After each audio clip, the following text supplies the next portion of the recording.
गुरुजी मेरा एक सवाल और है। हाँ कि जैसे लड़का अलग कास्ट का हो, लड़की अलग कास्ट की है, हाँ। तो इनको शादी करना चाहिए कि नहीं करना चाहिए? इंटरकास्ट मैरिज से उत्पन्न हुई संतान अपने माँ बाप को, अपने पितरों को जल नहीं दे पाए, तर्पण नहीं कर सके, उससे पितृ तृप्त नहीं होंगे। जो इंटरकास्ट मैरिज करते हैं, क्योंकि पहले व्यवसाय परंपरागत होते थे और उसी परंपरा में विवाह होना इसलिए कंपलसरी था क्योंकि जैसे जाट की लड़की और कुम्हार का वैदी, तो जाट का व्यवसाय कुछ और है और कुम्हार का कुछ और, जाते सारे बर्तन फोड़ेगी। और कुम्हार की लड़की कुम्हार के ब्याह जा तो उसको पहले ट्रेनिंग होती है उस काम की, वो ठीक जाते ही रलमिल हो जाती थी। इसलिए हमारा विवाह अपने वर्ण में ही अपने होना कंपलसरी था, अनिवार्य था उस समय। इसी तरह किसान की लड़की किसान के ब्याह जाती थी तो वो काम से पहले ट्रेंड होती थी, झगड़े ना बढ़ते, काम खराब नहीं होते थे। तो अब समय बदल गया है, व्यवसाय भी काफी बदल गया है, तो इसमें अगर इंटरकास्ट शादी होती है तो कोई दिक्कत नहीं। अब सरकार तो विचित्र बात बोलती है, पर हमारा अध्यात्म जो कहता है, हम अध्यात्म की बात बोलते हैं। शास्त्र में अंतरजातीय विवाह से वर्ण संकरी संतान उत्पन्न होती है। हमारे शास्त्र ऐसा कहते हैं कि वर्ण संकरी संतान, वर्ण संकरी संतान से बचने के लिए अंतरजातीय विवाह शास्त्र के मत अनुसार ठीक है। जो विवाह वहीं करो, ब्राह्मणों का ब्राह्मणों में, क्षत्रियों का क्षत्रियों में, वैश्यों का वैश्यों में, शूद्रों का शूद्रों में, जहाँ परंपरा है करने की वहीं विवाह करो, मनमानी ढंग से ना करो। आध्यात्मिक ज्ञान चर्चा में आप सभी का स्वागत है। आज की वीडियो का टॉपिक है इंटरकास्ट मैरिज यानी अंतरजातीय विवाह। आजकल काफ़ी ज़्यादा प्रचलन में है, बहुत ज़्यादा हो रहे हैं। तो इस विषय को हल करने के लिए हमारे आध्यात्मिक डिबेट चैनल ने 4 आध्यात्मिक धर्म गुरुओं को चुना है जो काफ़ी ज़्यादा सोशल मीडिया पर छाए हुए हैं। जगत गुरु तत्वदर्शी संत रामपाल जी महाराज, श्री देवकी नंदन ठाकुर जी महाराज और अनिरुद्ध आचार्य जी महाराज और बागेश्वर वाले बाबा जी पंडित धीरेन्द्र कृष्ण शास्त्री जी। चारों आध्यात्मिक धर्म गुरुओं के विचार अलग अलग हम जानेंगे इस वीडियो में।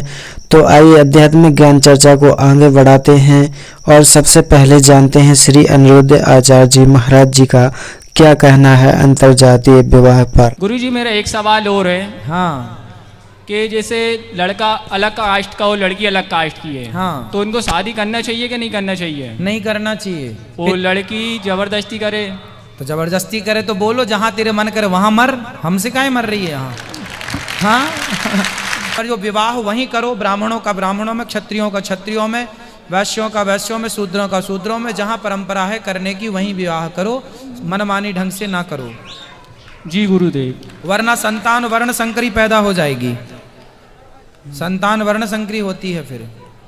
चलो अभी आपने सुने श्री अनिरुद्ध आचार्य जी महाराज जी के विचार। आइए अब जानते हैं श्री देवकी नंदन ठाकुर जी महाराज जी के विचार।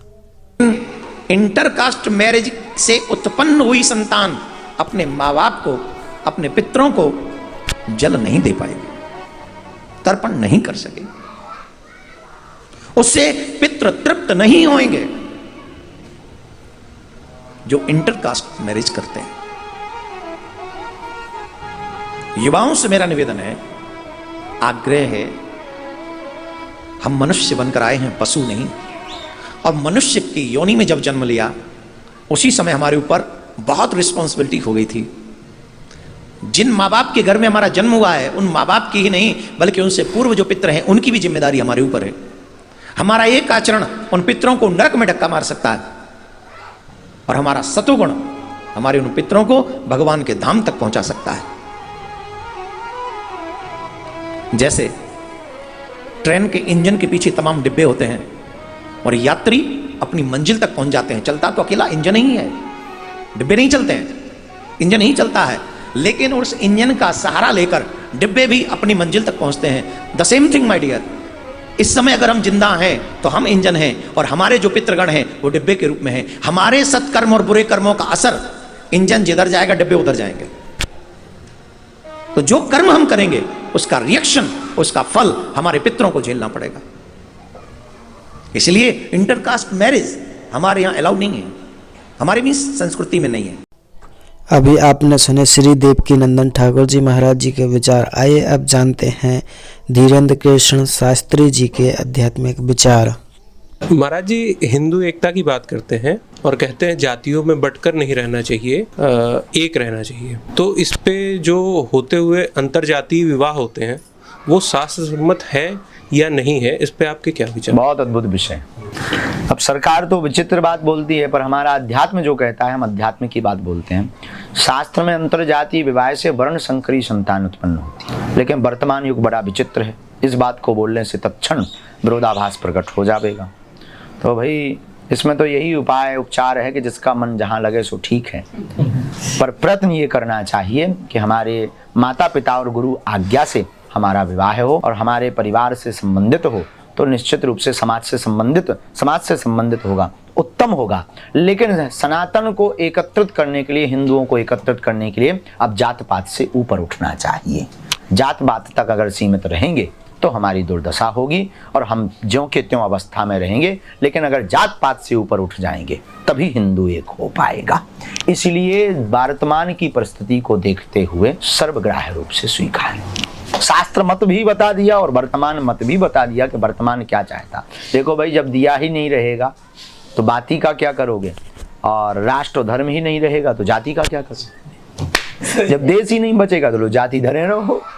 तो भारत को हमें लगता है कि यही सबसे बड़ा कैंसर रोग है। भारत में भारत की दशा दिशा बदलने का सबसे बड़ा दोष है जातिवाद। अच्छा, पहले जातियां थी पर जातिवाद नहीं। अब जातियां तो कम है, जातिवाद ज्यादा है। ये बड़ी समाज की। लेकिन जो शास्त्र कहते हैं वो हमने आध्यात्मिक मत भी कह दिया। हमारे शास्त्र ऐसा कहते हैं कि वर्ण संकरी संतान से बचने के लिए अंतरजातीय विवाह शास्त्र के मत अनुसार ठीक नहीं। अभी आपने सुने श्री पंडित धीरेन्द्र कृष्ण शास्त्री जी के विचार। तो दर्शकों, तीनों धर्म गुरुओं का मत एक जैसा है। इन्होंने कहा है कि शास्त्रों के अनुसार यह उचित नहीं है। और वहीं जगत गुरु तत्वदर्शी संत रामपाल जी महाराज जी बताते हैं कि हम सभी एक पिता की संतान हैं। हमारा राम, खुदा, अल्लाह, गॉड एक ही है। हम एक ही भगवान के सभी बच्चे हैं। तो हमारी जो जात पात है, हमें इसे जाति को समझना पड़ेगा। जाति बंधन किसने बनाया, हमें जात पात में बांधा किसने है? क्या भगवान ने हमें जात पात में बांध के भेजा है? हम तो सभी एक ही थे। तो पंडितों ने, वैसे जाति धर्म हमारा कर्म के आधार पर बना है। जो लोग राजा लोग थे उन्हें क्षत्रिय कहते थे, पढ़े लिखे जो पंडित थे उन्हें ब्राह्मण, और जो कुछ कार्य करते थे छोटा मोटा उन्हें वैश्य कहते थे, और शूद्र जो कुछ नहीं करते थे उन्हें शूद्र। मतलब कर्म के आधार पर हमारा जातिवाद किया गया, जाति को बनाया गया। तो ये सब पंडितों द्वारा बनाया गया, वहाँ से भगवान ने थोड़ी ना बना के भेजा। हम सभी एक ही पिता की संतान थे। तो इस जाति बंधन जातिवाद को समझना पड़ेगा। तो आइए जानते हैं जगत गुरु तत्वदर्शी संत रामपाल जी महाराज जी के विचार। तो कहने का भाव ये है कि पहले ये जो शिक्षा थी ये एक वर्ग के बांध रखी थी और अन्य अशिक्षित थे। परमात्मा ने इसलिए इस बुराई को अन्य समाज में नहीं जाने दे दिया कि ये कत्ती घर के रहेंगे ना घाट के। आज ब्राह्मणों को देख लो, जो भी पंडिताई करता उसका सर्वनाश हो रहा है। जो भी ब्राह्मणपना करता लास्ट में ब्राह्मणी होगी इसकी। ये हमने खूब देखा हुआ। ब्राह्मण मतलब ये नहीं कोई जाति कास्ट ब्राह्मण नहीं है, क्योंकि हमने ज्ञान से उठना ऊपर। इन संसारिक जो बंधन हैं, सीमाएं हैं, ये ज्ञान से अपने आप टूट जाएंगी। मेरे पूज्य गुरुदेव जी स्वामी रामदेवानंद जी, ये इसी हरियाणा के रहने वाले, दादरी के पास एक 45 गांव है। तो परमात्मा ने मेरे पूज्य गुरुदेव जी जो ब्राह्मण थे, जाति से ब्राह्मण थे, कर्म ब्राह्मण नहीं था। यानी ब्राह्मण ग्रुप में, ब्राह्मण समुदाय में जन्म हुआ था उनका। और वो अपना खेती थी, किसानी करते थे उनके माता पिता। और उनके भी जमीन थी 5-4 किले एकड़ जमीन। उनके हिस्से में। उसके पिताजी के पास तो काफी जमीन थी, तो खुद पाली जाते थे, तो वो ब्राह्मण थे जाति के।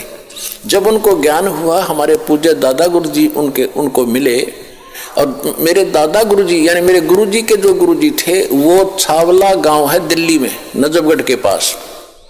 उस छावला गांव के वो जाट थे, और उन्होंने फिर काशी विद्यापीठ में, उसके बाद फिर ये हल्की हो गई थी। मतलब जैसे हमारे गुरुजी जो थे, हमारे दादा गुरुजी जाट थे, और हमारे दादा गुरुजी के जो गुरुजी थे वो भी ब्राह्मण थे, और वो काशी विद्यापीठ वो पढ़ नहीं सके। उसने उन बच्चे को अपना गोद लेकर यानी अपना शिष्य बना कर सर्टिफिकेट बना के भेजा कि काशी विद्यापीठ में पढ़ का। तो हमारे दादा गुरुजी थे वो काशी विद्यापीठ में 4 विषय के आचार्य बन गए। और उसके बाद फिर मेरे दादा गुरुजी को पंडित चिदानंद नाम था उनका, चिदानंद जी महाराज। उनको पंडित चिदानंद जी कहा जाने लगा, क्योंकि वो 4 विषय में के आचार्य बन गए, 4 विषय के, 4 सब्जेक्ट के।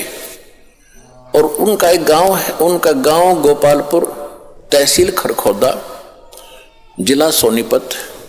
गांव गोपालपुर में एक आश्रम है छोटा सा, उस पे लिखा हुआ है पंडित चिदानंद आश्रम